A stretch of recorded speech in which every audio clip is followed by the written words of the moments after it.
Hello everybody, welcome back. Okay, so tonight what I'm going to be doing is getting my pages prepped for my signatures to go into my journal. So, I don't know how interesting this will be for you. If you're brand new, this might be very interesting, brand new to creating junk journals. If you've been doing them a while, you know, maybe the way I do it is different than the way that you've been doing it, and you know, we always learn from other people. I know, especially if I'm watching, this is a totally random subject, but if I'm watching people working in Excel, I usually tend to pick up a few tips and tricks from what they do. So I think this is kind of a similar type thing. Yeah, okay, so basically what I do to figure out the size of my signatures is I'll take the pages from the book that I'm using the cover of and just measure what those are. So this one is 5 1/4 wide by 8 1/4 tall. So what you're going to do is basically double this measurement. So 5 1/4 times 2 is 10 1/2. So we know that we need pages that are 10 1/2 inches wide and roughly 8 1/4 inches tall. If you are creating your own cover and not using an already, created book cover, really simple. So, and I say this, but so you can do it a couple different ways. If you've created your cover first and you need to then figure out your pages to fill your book with, what you would do is, instead of measure the pages from the book, you'll just measure the actual book cover itself. So I tend to, so let's say our cover doesn't already have the spine and all we have is the front and back pieces. So I would measure from there. Okay, so 5 1/4. So this is 5 1/4 by, I'm guessing, 8 1/4. Nope, 8 1/2. So what I would do then in that case is basically remove 1/4 of an inch from each measurement, and that'll give you 1/8 of an inch all around the edge, all around the border of the book. Hopefully that makes sense. I could draw it out, but essentially what you're talking about is, maybe this is a better way to show you.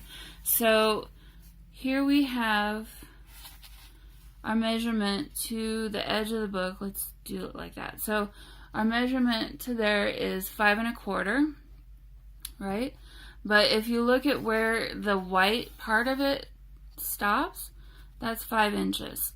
So that's the width that we're going to want to shoot for if you don't have a pre-made book cover already. So this one is 8 1/2 inches tall, and so what we would want is pages that are 8 1/4 inches tall. I just made a liar out of myself. So yeah, measuring from the edge of each white piece. Yeah, that's exactly right. I was right. So 8 1/4 inches tall. So see here, I'm holding the edge of the ruler against the edge of the white. There, right there. And we have our measurement of 8 1/4 inches. So hopefully that makes sense. There are plenty of other people out there who do this sort of thing.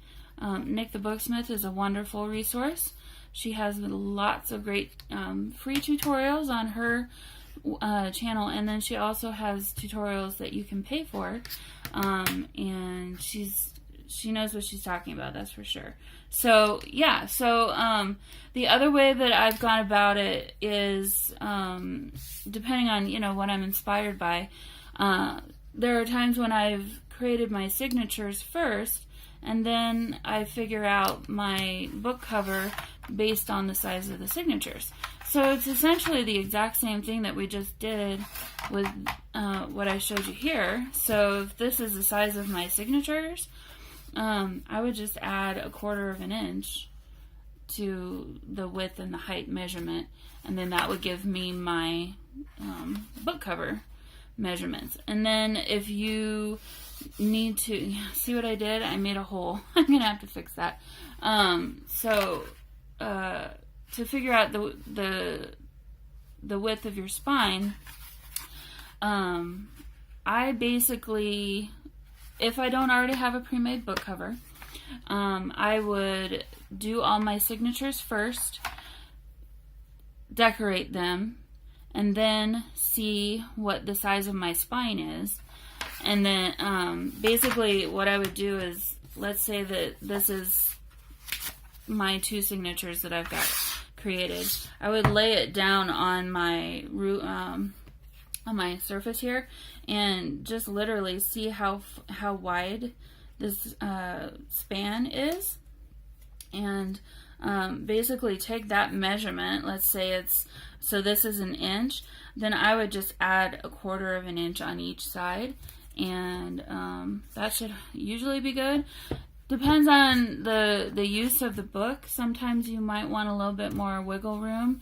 I think December dailies, typically I would put more room in those, because you know that there's going to be probably a bunch of pictures added, and maybe other types of ephemera that are picked up throughout the month and stuff. So, you kind of got to think about what the end use of your journal is. If it's a book or a journal that people just want to write in, then you don't need to have a humongous spine, because your pages aren't really going to separate too much. They'll probably pretty much stay like this. Whereas if I was going to add a bunch of ephemera and glue in a bunch of pictures in here, then now, my pages are going to be like that. And then that's when you get the problem of, I can't shut my book, which I have a problem with that too. Sometimes it's just hard to stop. Well, sometimes, every time. So yeah, so there's my little tips and tricks that I've kind of picked up on from making these. So pretty much what I usually do is I'll take a piece of the paper, or I'll even write it on the inside of this, because I know that I'm going to cover this up anyway. And now I've forgotten what my measurements are. So we had 5 1/4, I think, by 8 1/4. Yeah, 5 1/4 by 8 1/4. So I'll just write that on here and keep that handy. And sometimes if the math is a little bit more difficult, I'll figure that out and just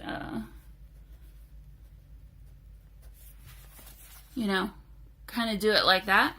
And then that way I'll just set this kind of up in a spare little spot on my desk, and I'll have that handy, because I'm forgetful, or you walk away and you do other things for a little while, and you don't want to have to keep remeasuring everything.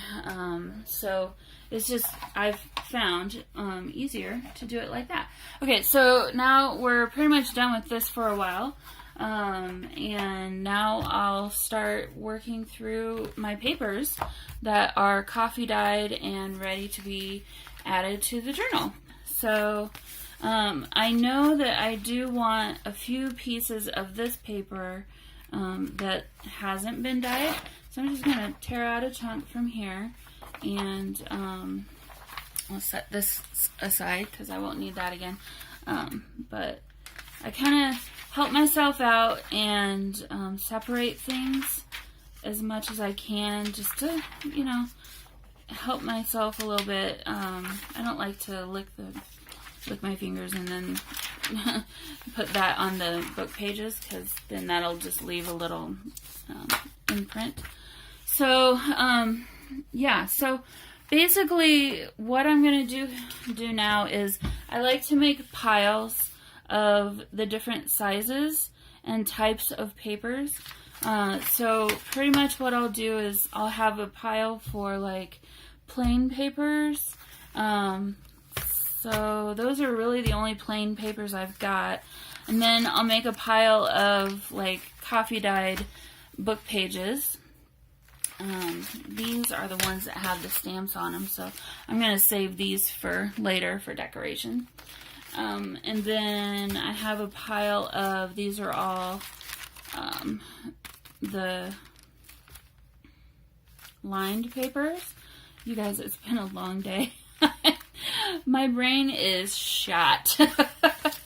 Okay, so this is these papers, only coffee dyed.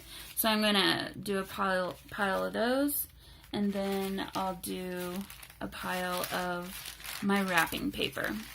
And, okay, so I guess I lied. I skipped ahead a little bit. So, forget everything I just said and did. What I need to do is fold these in half first, okay? So I will do that and make my piles that way. And I am not 100% perfect on this every single time, and that is okay. What I have found is a lot of times you're going to be taking off extra on the ends anyway, and nobody ever notices. And my journals tend to be a little bit rustic too. Although, I take that back. Rustic, but not perfect, you know, and that's the beauty of things being handmade. Case in point, I totally just wrinkled this paper, but at the end of the day, nobody's ever going to see it or care. And it's just fine. That was a little mistake. So the thing that I think I've learned the most from making junk journals is you don't have to be perfect, and that's okay. And actually, it's better if you're not perfect. Letting go of that control and just trusting the process and not overthinking things usually results in a much better product, right? So now I say that, but there is, you know, if you're going to be selling things that you make, you do want to make sure and do the best job that you can. Make sure and construct it in a way that it's not going to fall apart, you know, after it's been used 3 times.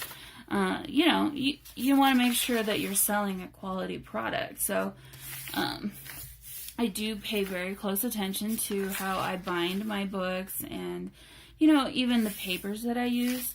I try not to use extremely delicate things, and if I do, I will make sure and spell that out so that whoever is purchasing it knows in advance, hey, look out for this particular page. It's really old, or, you know, it might be a little bit delicate, or, you know, this, that, and the other. So notice there's a hole in this. That's okay. I'm still going to use this piece of paper. We'll deal with that later. That's actually what gives things character and makes it a little bit more interesting. So again, this one has a big old rip in the side. We're going to use it anyway. Don't throw that out. So, pretty monotonous stuff right here. But this is the kind of thing where turn on the TV, turn on some music. If you're listening to a book, turn that on and get lost in the process. We're not really thinking too hard here. We're just getting stuff prepped. I do have way more than I need here for one journal. So that is another thing. I always have leftover papers and scraps and goodies. So I already know that's going to happen, and that's when it's fun to take those leftovers at the end and make just a really crazy one. And I've found that those tend to work out really well too. Okay, so I know that I don't need tons and tons of these folded because I don't want a whole bunch of those in the signatures. So I'm going to keep the rest of these for decoration and then like using to make envelopes and whatnot. But these lined ones, I definitely do know I want to use these. I don't know if you can see this or notice it. Here, I'll show it to you here. So this edge is lined up along the straight edge. Look how crooked this was. I don't know if you can see this. I noticed this when I was unfolding them. Here, I'll move it up just a little bit. Look at this. And they're all cut this way. They're like almost 1/4 of an inch off. This one's almost over there, and then this one's all the way up here. Anyway, sorry. I noticed it, and it was funny to me that they were all, somebody messed up the cutting on that one. So,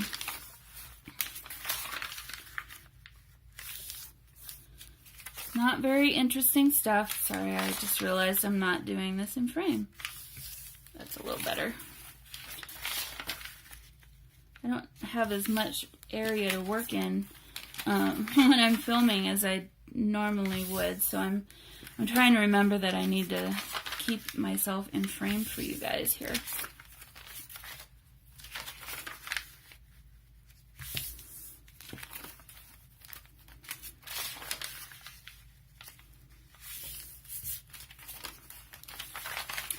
So I haven't ever dyed with tea yet, and I'm thinking I need to try that the next time.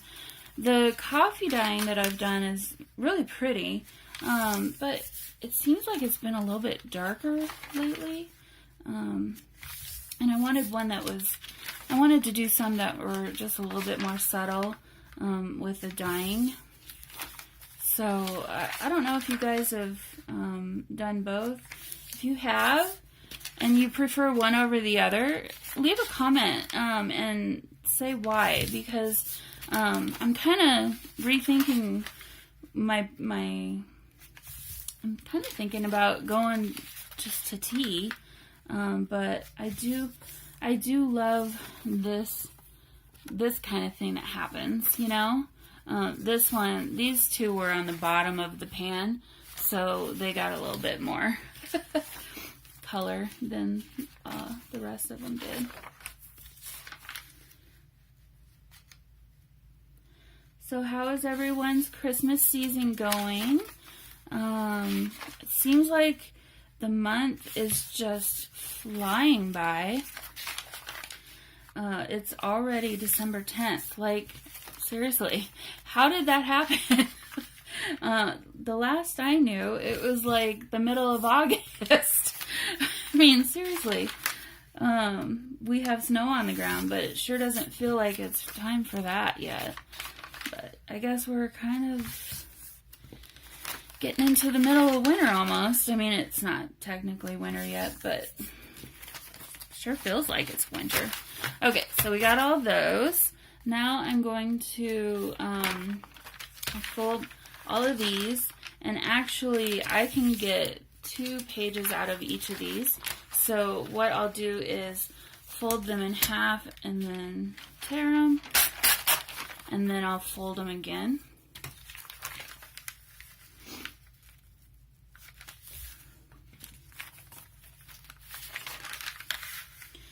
This is really riveting, you guys.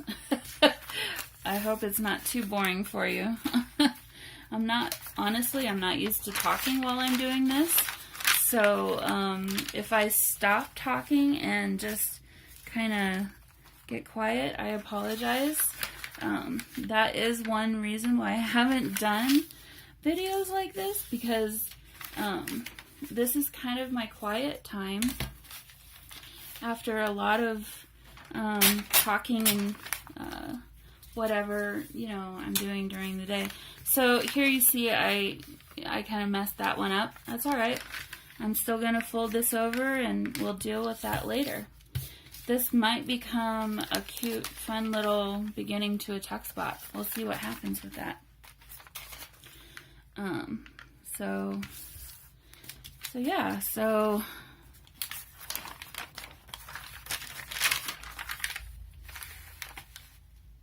I was thinking about Christmas shopping today.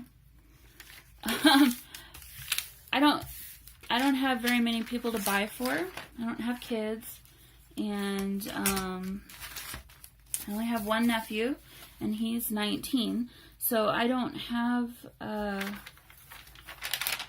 lot of kids to shop for, and most of the folks in my family that I do buy for, well, everybody in my family that I buy for are adults, and so we've decided just to pick two names and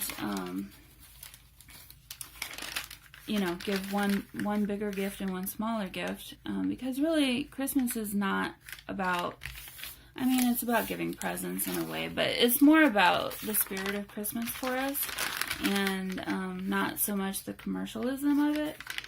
And so yeah, so anyway, long story short, we forgot to draw names at Thanksgiving, and before we knew it, it's December 10th already, and the two that I drew haven't given out what they want for Christmas yet, and I just realized I need to get myself shopping because I haven't bought a single present for Christmas for anyone yet.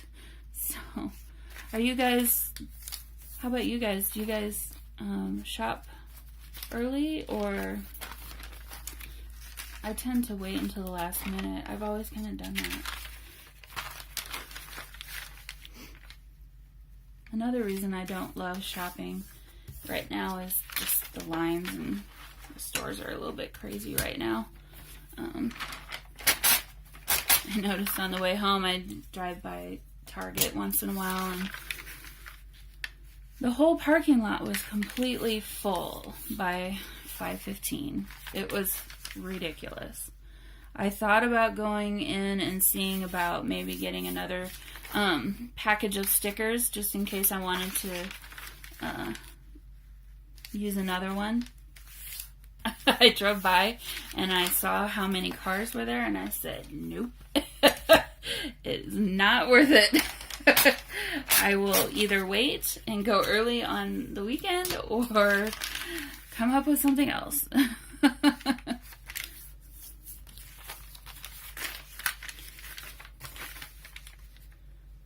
Okay.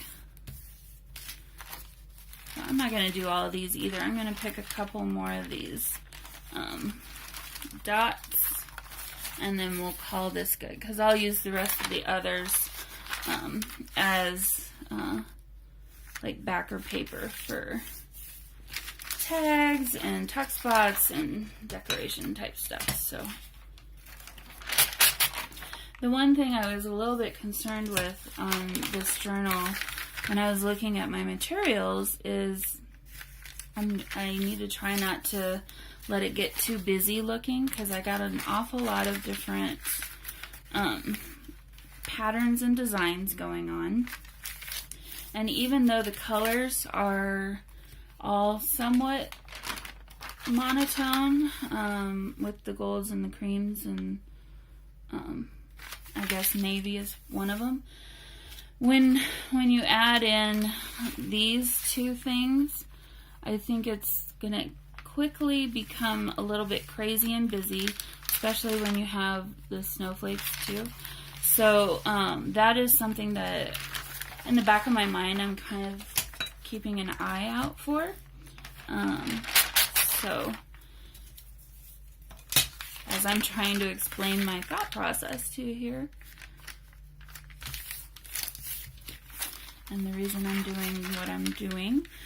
You'll notice that I am folding all of these in the same direction, meaning all of them have the design on the outside and the blanks on the inside. That's not by accident. I've done it in the past where I mix and match. I'll do some of them like this and some of them the opposite way. And what I have found when I did that was, it was fine. Honestly, there's no right or wrong way to do it.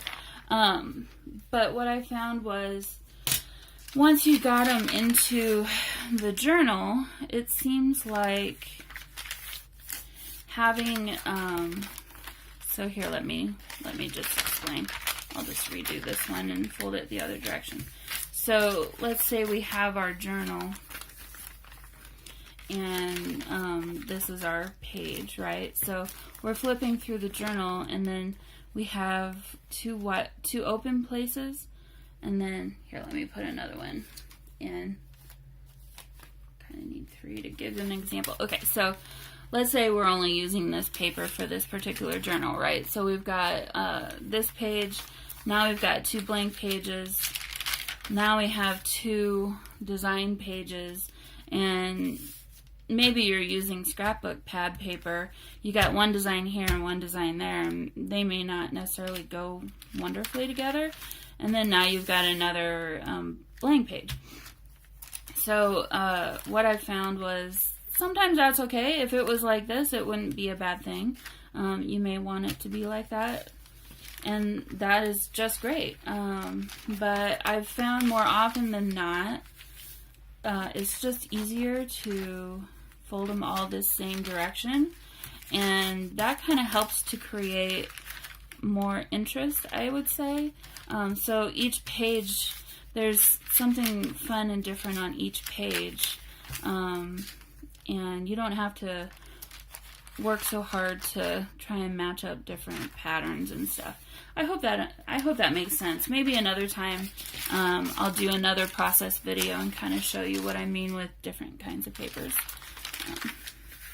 Okay, so this is our last one that we're going to fold, and now we have different patterns. So I'm going to match all of the like patterns together in pages. Move these off to the side. I'm sorry, I don't have tons and tons of room here, so I'm trying to shuffle everything around, make sure I've got room for everything. This part does take a little bit of room to get everything situated. So what I'll do is take, like I said before, each different size and shape and kind of organize them like this, right? So plain, coffee dyed plain, lined paper, polka dots, book pages, and snowflake. Okay, so the size of signatures. So from all the books that I've done, I've found that, again, it kind of depends on how much embellishment you're going to add to your pages. Kind of determines how many pages in a signature you'll have. I'm not one of those that is crazy about each signature have to have the same amount of pages in it. No. That's too rigid. That's not why we're here. That's not why we're creating these junk journals. If that's the way you do it and that works for you, that's great. I don't want to be that structured. So, but there is a little bit of structure, and that structure will help in the long run. So what I've found is, depending on the thickness of your paper too, also, if you're working with cardstock, like from a paper pad, then you got to take that into consideration. I would kind of almost count sometimes cardstock as 2 pieces of paper. I mean, the thickness of it is basically two pieces of copy weight paper. So I tend to stick to around 8 to 10 pages per signature, depending on what I'm doing. When I'm putting multiple signatures into a book. Now, if I'm doing a traveler's notebook, TN, and it's just one signature, then I'm definitely going to put more pages in that, because that's not going to be very substantial. So, like I said before, it kind of really depends on how much you plan to embellish. If you don't plan to embellish at all, stick more pages in there, because if it's just going to be for writing, then that's what you want. You want more pages. But if you're going to put a whole bunch of ephemera and pockets and, all kinds of stuff in there, you're going to find that your book is just going to be getting wider and fatter and bigger. And then if you're in the situation where I already have my spine size determining, it's already there for me. I don't plan to expand that. I could if I wanted to, but I don't plan to. So I kind of need to make sure and stay within this measurement. So just from personal experience and the number that I've done, I could tell you, I would say 8-page signatures, 3 or 4 signatures will fit in here. 3 would be safer. 4 would be if I don't want to heavily embellish it. So that's kind of what I have in my mind as I'm going to arrange the papers now. So obviously I have a whole lot more paper here than I will use in my signatures, like I said before. So get to it, Tammy. Okay, let's get started. So my first signature, I usually try to put a really pretty paper at the front. I won't use this one on the front because this was the end piece. I don't really want that on the end. So I'm going to find a better one. So when I'm choosing this piece of paper, I'm kind of thinking this is kind of like the introduction to this book, kind of introducing the theme, I guess you might say. So along with what's on the cover, this is kind of where my mind is at. And then from there, don't think too much. Really, seriously, don't think too much. Thinking too much will get you into trouble. It'll keep you from finishing your book. And yeah, really, I try to just stagger what I've got going on. I don't want to repeat the same thing if at all possible. Sometimes I don't have a choice. I have to do that. So from here, so this one's a little bit short. So I'm thinking, okay, I want to make sure and get a bigger piece in there so that I have a nice kind of background for this nice piece of paper here. So that's 1, 2. Now I would say maybe a smaller piece, 3, and don't put them all in the middle. You want to stagger where they're sitting height-wise too. 4, again, staggering the height. 5, let's grab one of these. 6,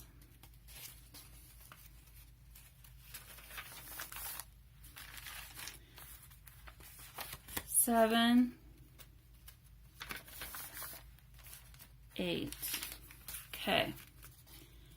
Now, I think I'm going to do 9. I'm going to start with 9 in each signature because I kind of do like to have the middle signature be a larger piece of paper.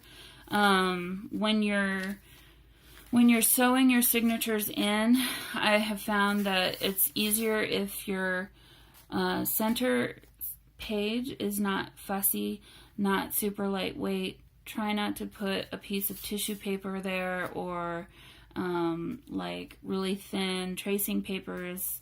I try to avoid that because the needle and thread is going to go through some of those holes multiple times, depending on how you sew in your signatures. Yeah, it's just easier.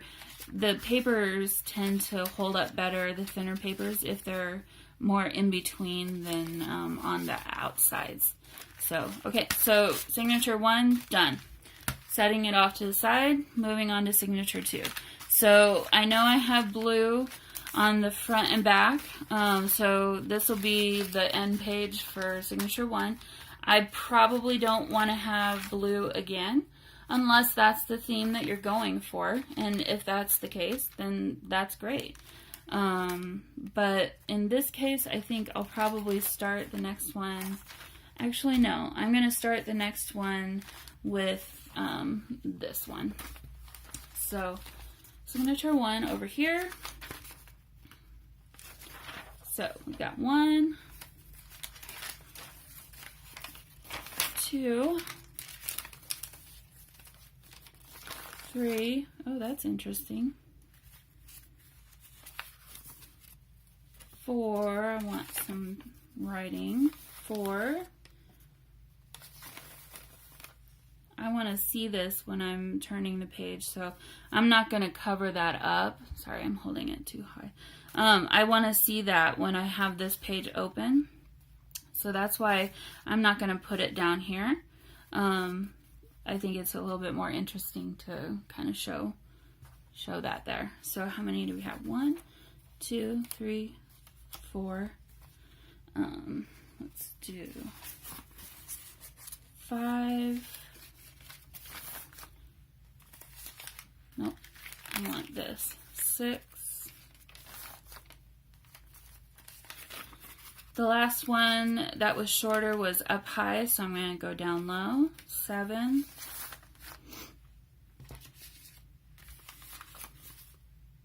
Nope.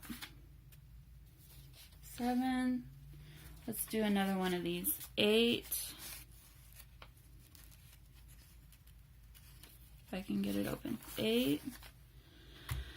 And, what do we got going on here? 8. Let's do another polka dot. 9. Okay. So, signature 1 is going to end. Signature 2 starts like that. Signature 3, I'm thinking probably one of those. That'll look nice. The only reason why I wouldn't do that is because we use 2 polka dot in signature 2. Another polka dot might be too soon. So, let's see.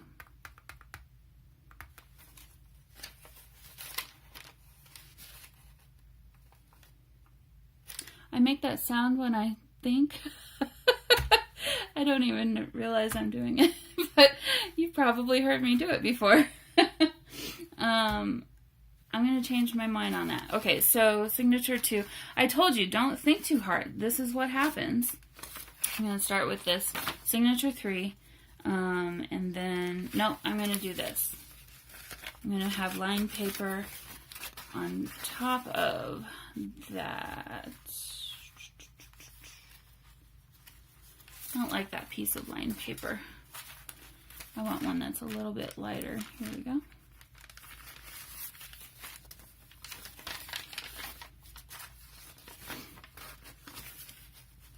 Yeah, that'll be good. Okay, so 1, 2. Now we want blue, because we haven't done that for a while. 3. Let's do a book page. 4. One of these is 5.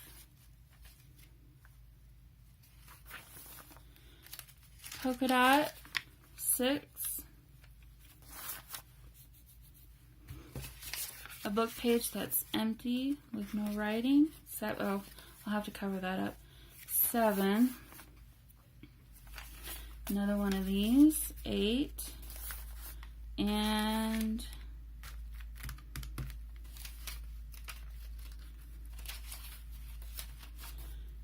let's put a snowflake in the middle.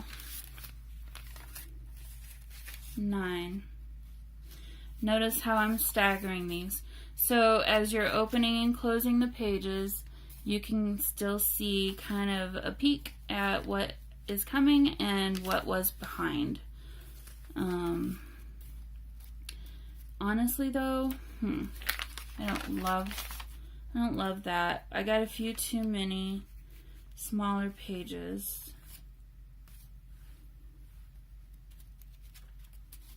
Nope, it'll be fine. We'll do this. Okay, so there's signature 3. I'm going to go ahead and do a 4th signature.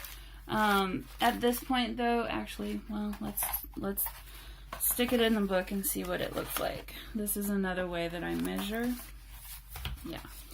Okay, so these aren't even decorated and they're already at about that size. So this is telling me we're going to stop at 3 signatures and do no more.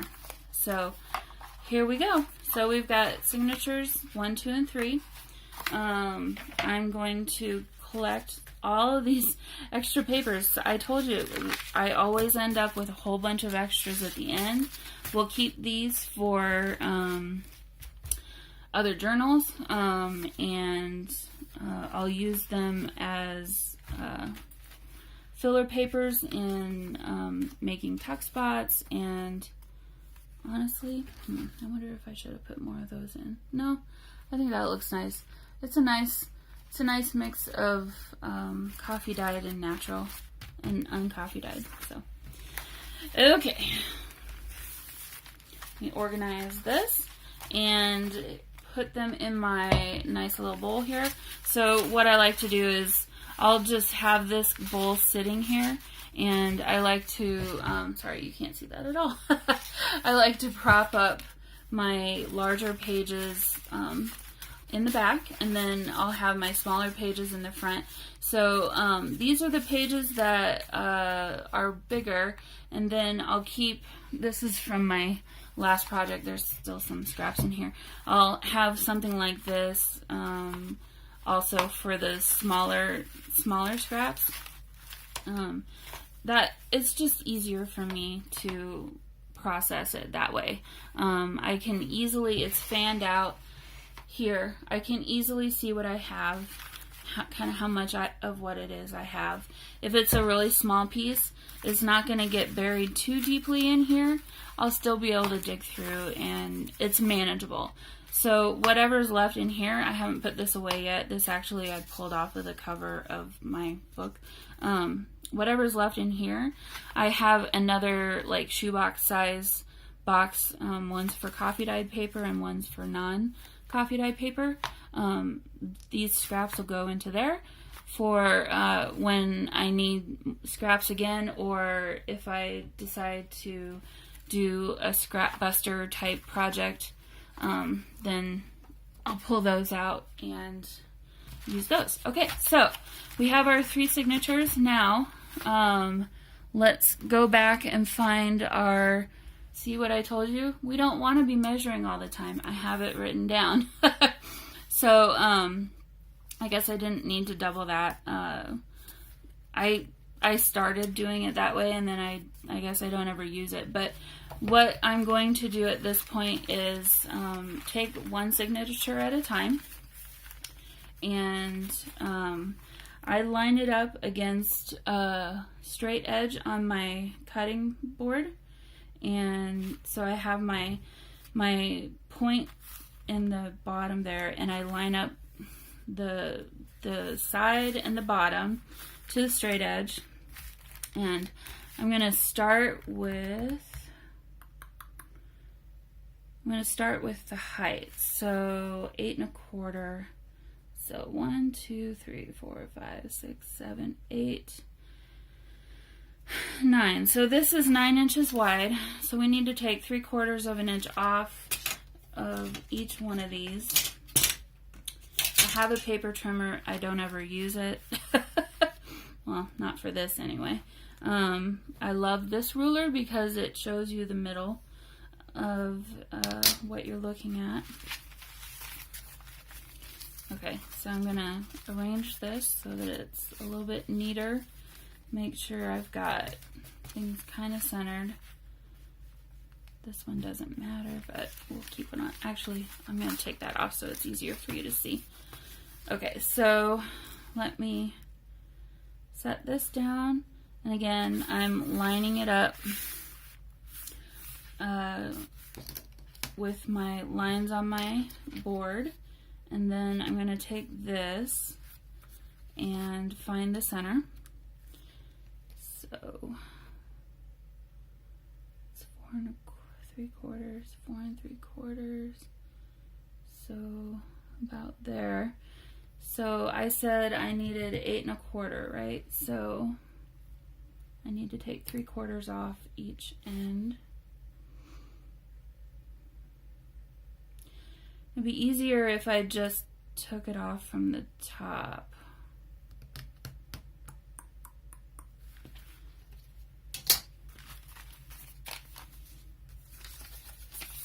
Okay, this is where I typically, so I do things different ways, different times.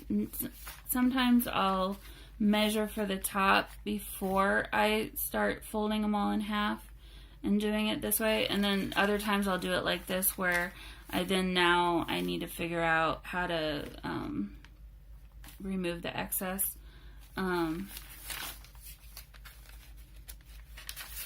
I'm thinking, since we don't really have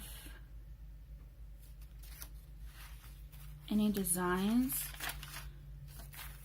the taller papers are these. So I'm going to just do it like this. I'm gonna keep these kind of in the order that they were in, and I'll just remember that. And then I'll just remove it from these pages.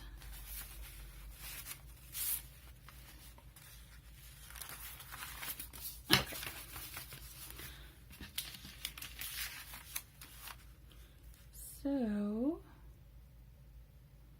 but then I'll have one torn edge and then one clean edge, and I don't want that either. Oh my gosh, you guys. Okay. I guess I'll take it off. You know what? We'll have a little bit sticking out the top and bottom. Who cares? I'm going to take off 1/2 inch because trying to take off 3/4 inch and measuring, and who wants to measure? Nobody. Not me. Okay, so taking off 1/2 inch, that means we need to take off 1/4 inch from each side. 1/4 inch is one of those squares. So I'm just going to line up my ruler. Hopefully you can see. Okay. And I'm just going to go ahead and just tear this off.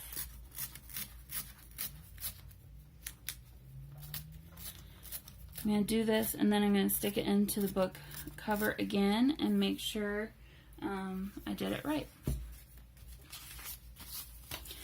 I am not about being a stickler for having straight edges. I mean, perfectly straight, clean. I like the ripped edge look. So this is the way I prefer to do it.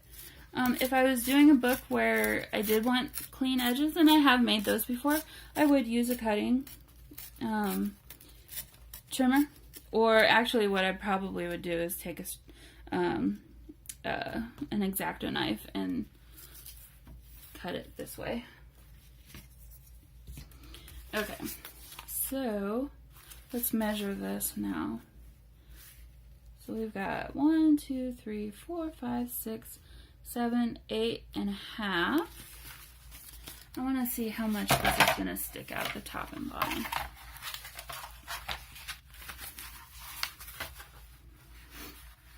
Not at all. Perfect. Okay, so our vertical dimension is going to be 8.5. And we had this one. This is not typically how I do it, you guys, so I'm sorry. Hopefully you're following along okay. But that's part of junk journal creation. It's trial and error. So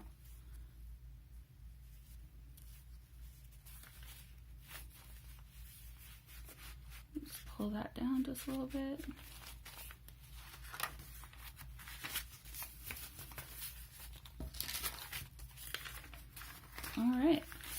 Now we can do the edge. I'm going to line this back up along my straight edge and the bottom, and we're looking for a measurement of 5 1/4. So 1, 2, 3, 4, 5, and 1 square. So we're looking at number 17, and I'll just remember that, and then 1 square, and literally do the same thing that we did before, lining it up on the grid line and ripping off the extra. Now, these are a little bit bigger. I will hang on to all of this, and I'll reuse these throughout the book. So this is where I don't have an extra little handy thing. Here's another one I've got started for a different project. So as you can see, I'm kind of collecting my scraps and extra end bits and things. So that's kind of what I would do with these. But I'll just put these off to the side over here. Okay, so here we have signature number 1, sized and ready to go. I'm going to put that off to the side and keep moving. So signature number 2, I'm going to do what I did before and pull out the shorter pieces. I'm going to keep this one in there because this one looks like it's a little bit taller.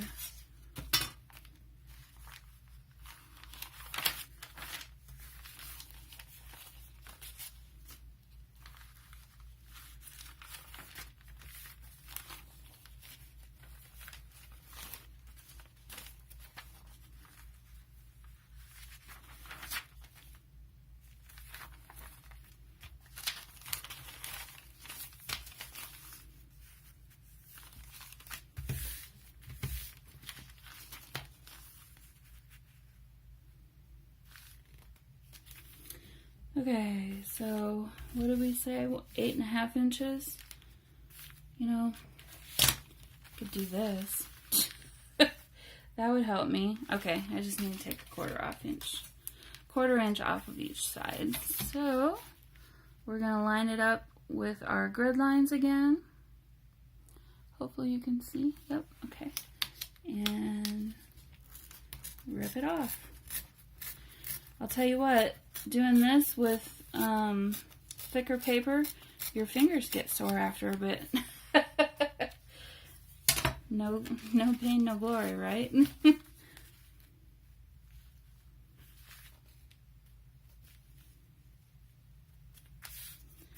Lining it up. This is about as much measuring as I like to do.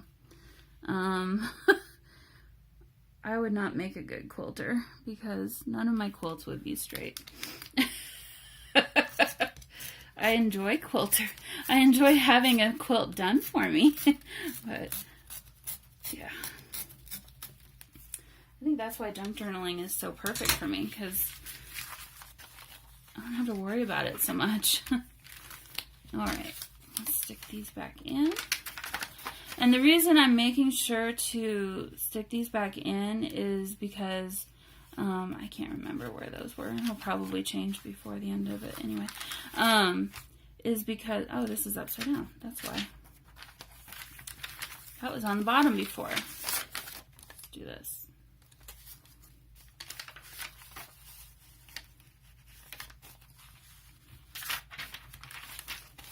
That's another thing to keep in mind.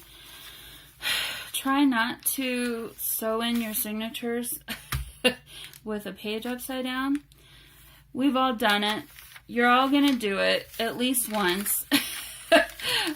Just know that. Accept it. You're going to be irritated about it, but it'll be fine. Don't worry. So I did want that one on the bottom.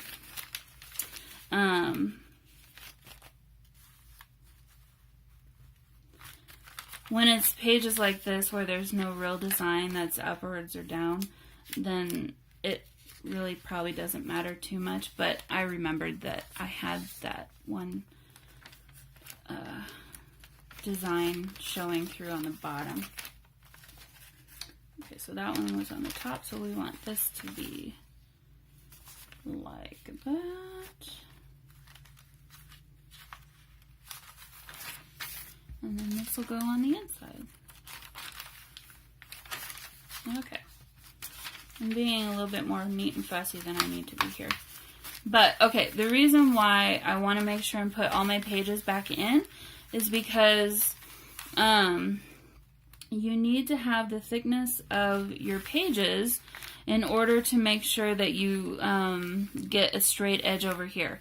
If I individually cut each of these pages the correct width and then inserted them into each other, you would still have this, I would call it this waterfall effect, because the thickness of the papers is forcing the inner pages to stick out farther. Does that make sense? So because there is a thickness to the number of pages that you have in here, this page, this inner page, this one here, you can see it, sticks out further this way than this one does. I don't know if you can really see that. Trust me on that. If this is your first time doing a junk journal, try it both ways and you'll see what I mean. Especially if you cut your pages with like a straight edge or with a trimmer or something, you'll definitely notice it more than if you tear them. So this isn't straight, so I mean, make sure that we got this good. Okay, so we need 5 1/4 inches. 1, 2, 3, 4, 5. Still on line 17, so 5 1/4.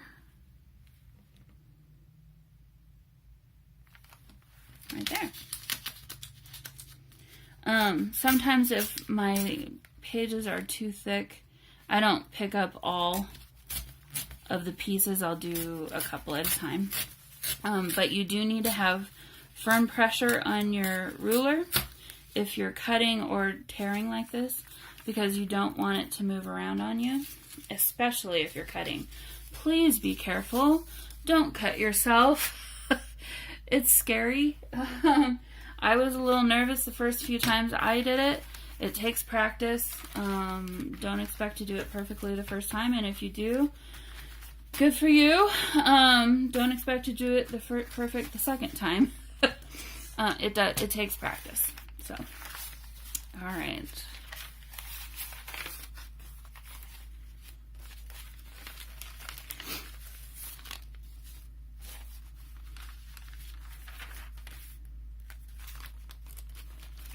Okay, so the rest of those are all pretty much short.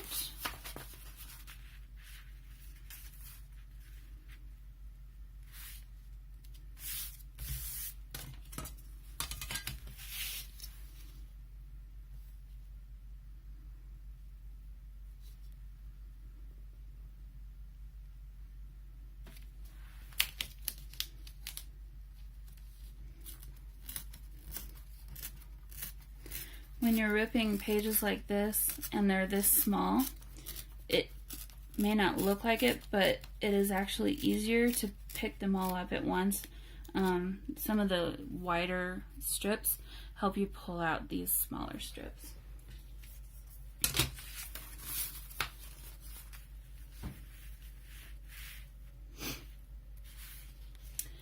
We're getting close to done here, so I think I'm going to finish up this last signature, sizing it, and I'm going to call it done for this evening. So let's get this ripped out.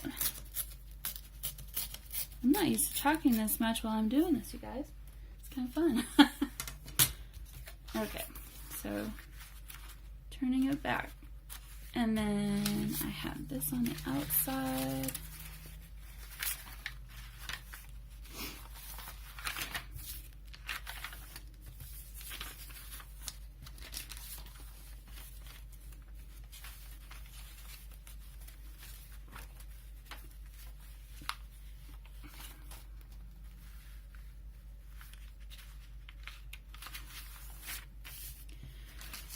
These were all on the inside. Probably have to scooch some of those down.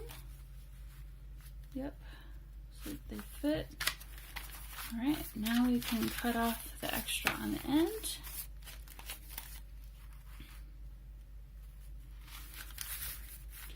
One, two, three, four, five.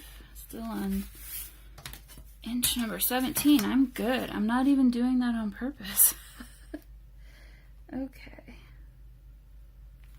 Always measure twice. Cut once. Something else that I've done. Okay. Yeah, it kind of sucks when you think that you're right and then you find out you're not. Alright, you guys, so here are my 3 signatures. Nice and neat. You know, I'm not one to clip them. I find that there's really no need to. They're not going anywhere. If I clip it, it might leave an indent on the page, which I wouldn't like. So a lot of times what I'll do is just stick them into the book cover that they're going in. Don't worry, it looks like it's too narrow this way, but I haven't reinforced the spine yet, and when I do that, and I'm going to do a hidden spine probably, or a hidden stitch in the spine probably, which will, it'll get it set in there just right. And I do plan to add some tabs and things on the side, so yeah, so here we go. I'd say that's about it for today. At this point, we're ready to start planning out how we want to add embellishments and tuck spots, and I'll be fixing things like this and all that good stuff. So, alright. Hope you guys enjoyed this tutorial, and I look forward to seeing you on the next one. Bye!